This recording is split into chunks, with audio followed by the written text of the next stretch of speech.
Hey guys, what is going on? Just wanted to make a quick video. Beautiful day, as we can see, little short one. Essentially, just wanted to kind of point out to a lot of people, some people were sending me some messages regarding what does it really take to be successful? What do they really need to do? How much work do they need to put in? And the obvious answer is a lot. You do need to put in a lot of work at the beginning. But once you get familiarized with what you need to do and how to consistently do it, that's when the real success starts to flow in. I think a lot of the time, a lot of people, they don't realize that if you do something consistently long enough, you become that type of person. For example, if you become a person who implements patience in all areas of his life or her life, and you consistently do it for a long enough period, it becomes a subconscious competency and you become a patient person. You are now a patient person. Now, understanding how a successful trader acts on a day-to-day basis, this is why it's beneficial to have a mentor.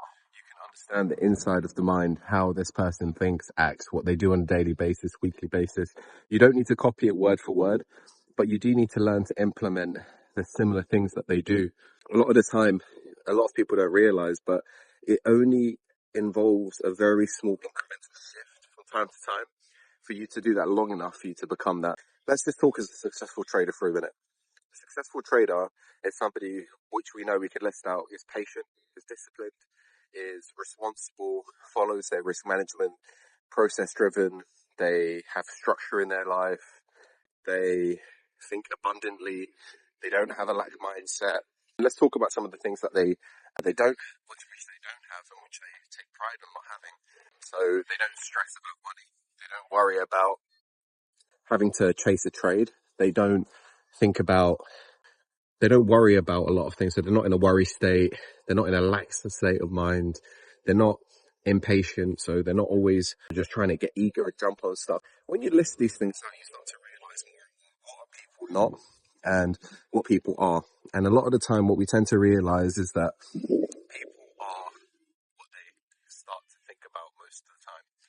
And if you find yourself thinking like an unsuccessful trader, then have a minute of self-reflection and think, why am I unsuccessful?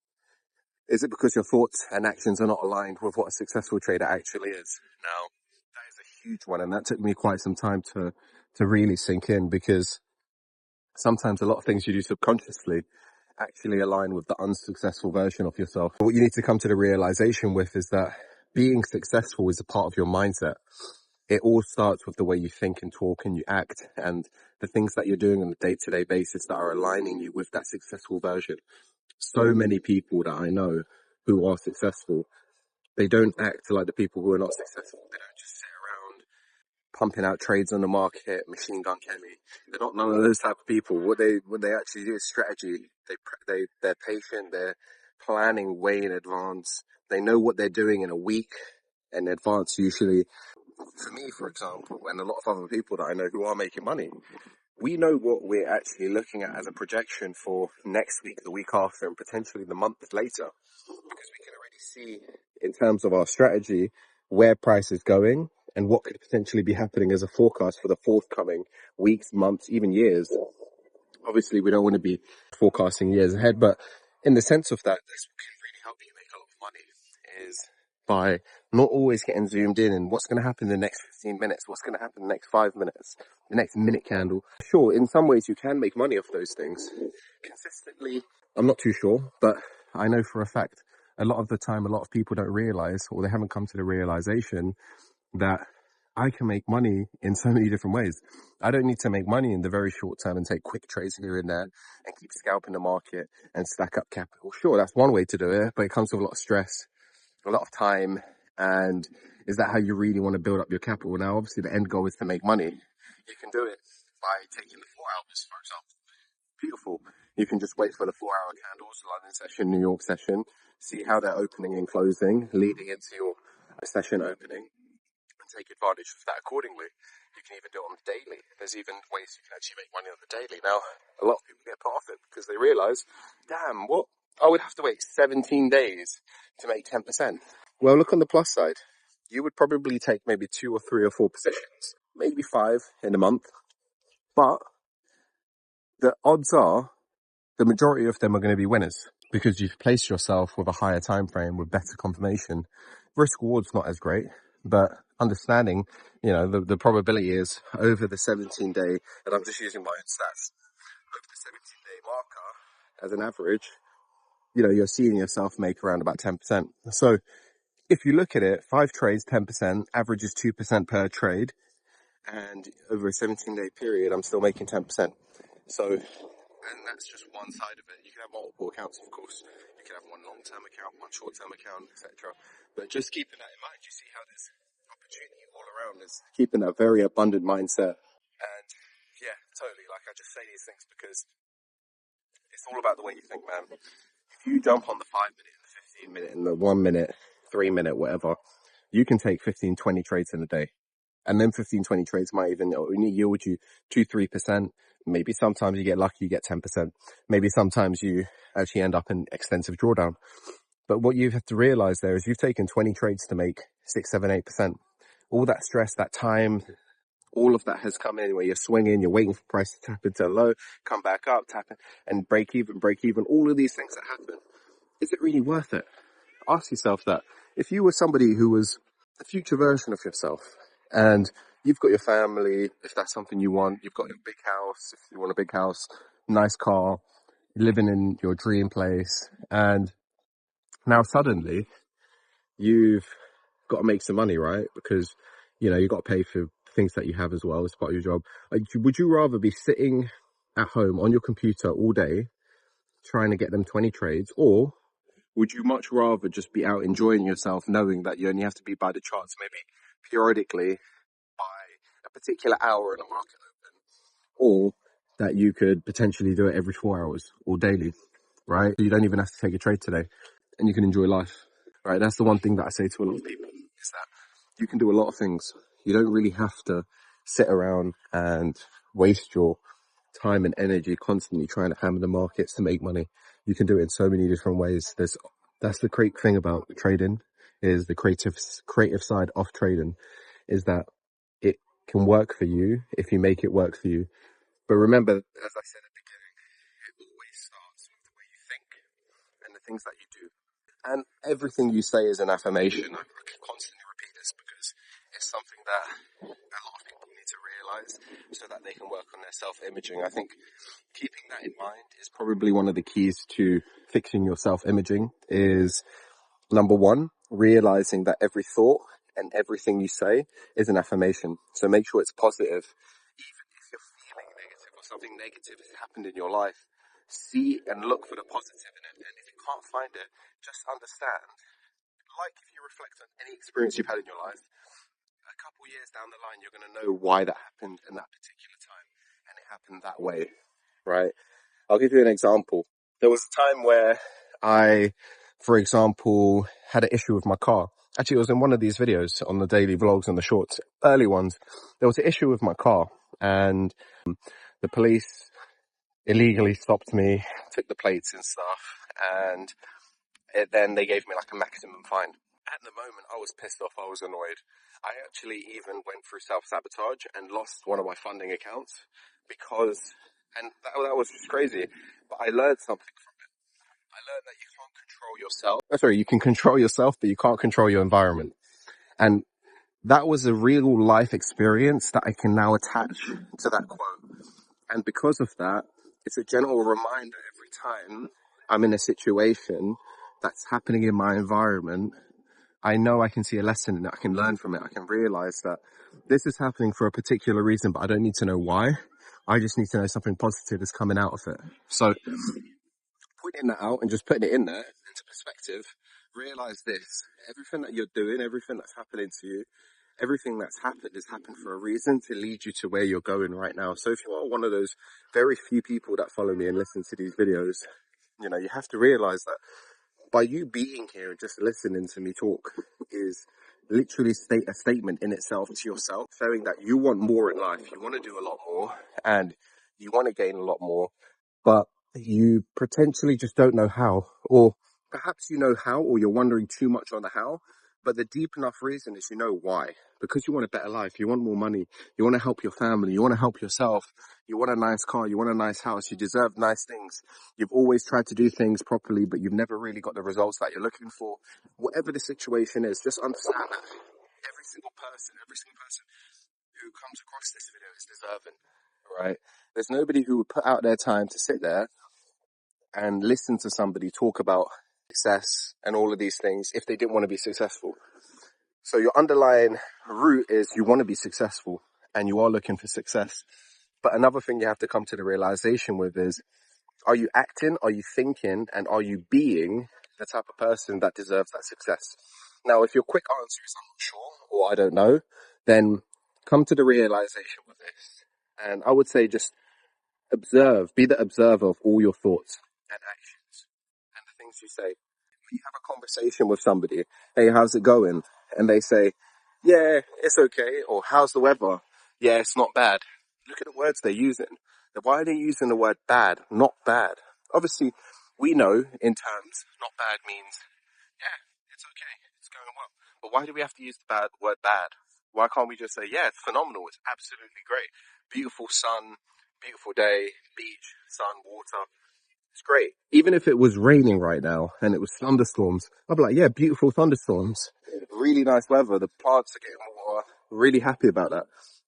And that's the thing I say to a lot of people, it's all about perspective.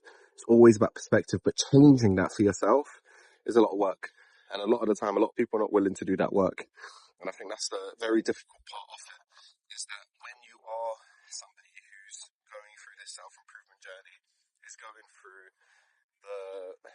the tough side of becoming successful, but this is your journey. Just don't forget that. This is the best part about it. This is your journey, and your journey is unique to anyone else's.